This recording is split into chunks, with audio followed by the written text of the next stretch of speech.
Higher education is going through an identity crisis. Emerging professionals require skills like creativity, adaptability, and leadership to distinguish themselves in today's workplace. Professors are facing an increased pressure to teach their students beyond course content. This can be a daunting task when most college students come into class stressed, distracted, or already mentally fatigued. We live in this age of scrolling where there's a new stimulus giving you a hit of dopamine every couple seconds. Play is already recognized across campus as valuable for social and emotional well-being, but in the classroom, it's often treated as separate from academic learning. What if play is academically and professionally essential?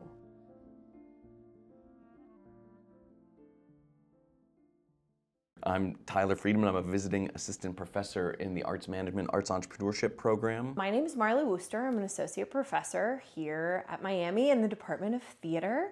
So I'm Peter Jameson. I teach digital system design, an advanced writing course, and computer organization, as well as senior design courses with groups. 3 Miami University professors from design, theater, and engineering teach across different disciplines, but they're all trying to solve a similar problem: how to get students actively involved in their learning. Research suggests that play can support creativity, problem solving, and deeper engagement. But what that looks like depends on the discipline and how each instructor defines play within their classroom. But I would say that I think it's a virtue to have a playful personality and to try to cultivate a playful environment where students feel comfortable asking playful questions, and there's just a sort of a levity. In order to get to innovative ideas, you have to come at them with a spirit of playfulness, because typically, like, novelty actually comes out of the freedom that play gives you. So if you are trying to get students to be novel, creative, to think outside of any kind of box, like, it's not an option, it's a have to. Like, you gotta figure it out, because it's so vital to the creative process to have.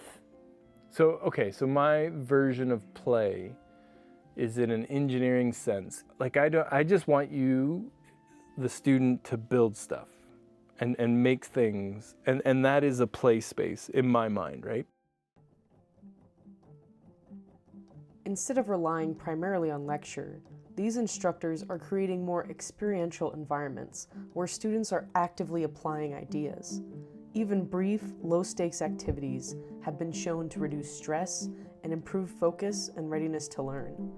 Play isn't a break from learning. It becomes part of how learning happens. My job is to be not the sage on the stage, but the guide on the side who facilitates a sort of more experiential learning experience. I try to be really hands-on. I want students to be applying the things that we're talking about and learning. So I try to give lots and lots of application projects that are also connected to, like, what students actually want to do. So, like, I don't know how you become a good engineer without building stuff. I don't think you can, like, although with the AI, we're getting into a weird space where it's almost like I'm questioning if we need to go into, like, the greatest literature of designs so that you get exposed to these. Their students aren't just receiving information. They're testing ideas, making decisions, and interacting with material in real time. Research on play-based learning highlights the role of autonomy. When students have more ownership in how they engage, they tend to be more invested in the process.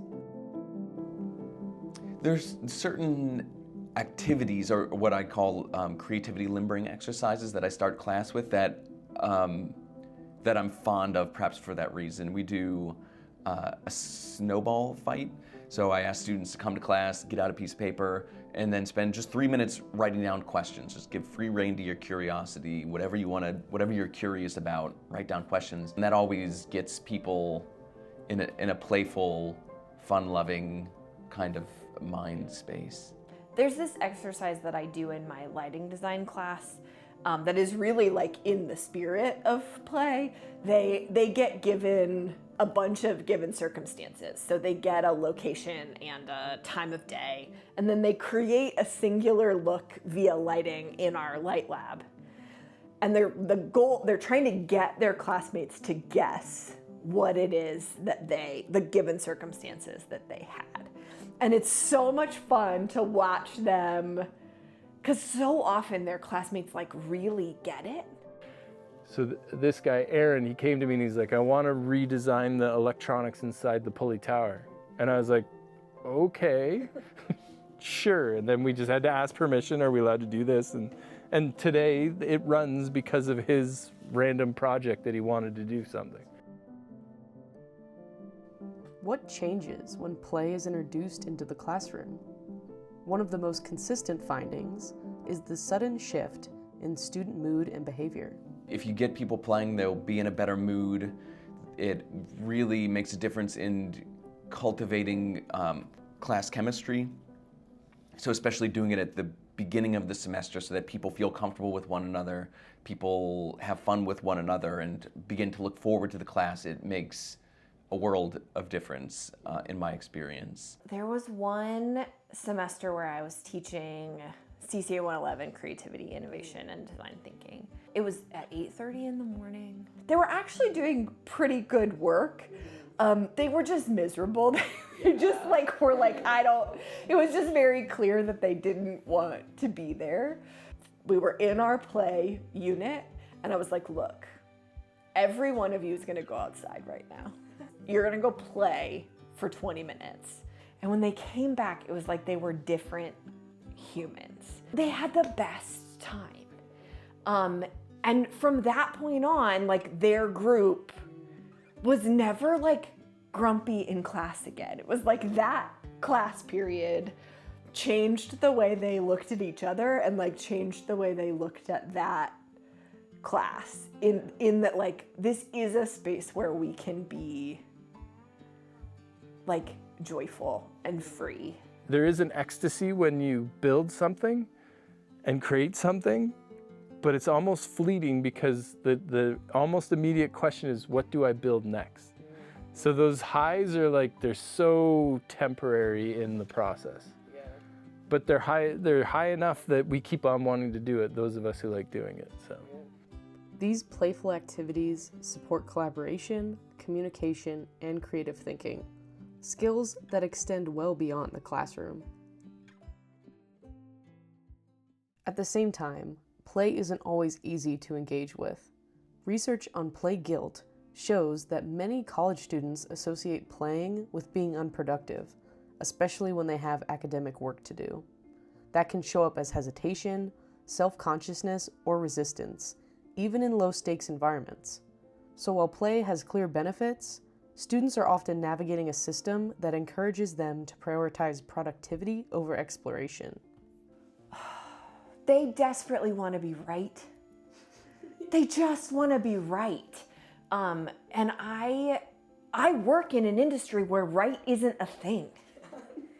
Right doesn't exist. There are only choices, and different choices communicate different things. And I would say the most common difficulty that they encounter in doing so is self-consciousness. I don't want my roommate to come back and find me playing with dolls. I couldn't recruit people in my fraternity to go play Ghost in the Graveyard with me. It seemed unbecoming to be doing X, Y, or Z. So that's the main thing that I think I've seen college students struggle with when it comes to playing. the things you will build or the things you will create, they will start as sucking. That's just a given, right? You can't build something that's perfect off the first try. So it's just a hard process. That's the hardest thing. Higher ed always says it doesn't mind failure, but if you really look at the institutionalized assessment and steps, sure, it kind of doesn't mind it, but it really does. Students know the importance of play when it comes to socializing and having fun on the weekends. The challenge is integrating it into the classroom in a way that feels legitimate. When play is structured intentionally, it supports the understanding of content, and develops the skills that distinguish students as professionals: creativity, adaptability, and the confidence to work through uncertainty. I think the reason that I like put anything with play in classes is really because I think they need it in life. The ability to iterate, the ability to not be right the first time, the ability to listen to other people, to engage with other people, that's so like core and foundational in so much of play. Like, this stuff it's present in every career I can think of, but it also is like central to a life that is not miserable. That's the takeaway, right? The more you build, the more you get. Every time I build something, my imagination gets better at imagining how to build certain things. So it's almost just experiential.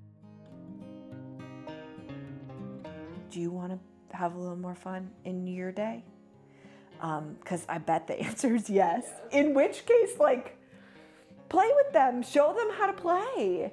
And like, won't it make the world a better place? Play isn't separate from academic learning. It's a part of how deeper learning happens. If higher education is aiming to produce graduates who can think creatively, collaborate effectively, and lead in complex environments, then play can't be limited to social spaces alone. Higher education needs to evolve, and play is at the heart of that change.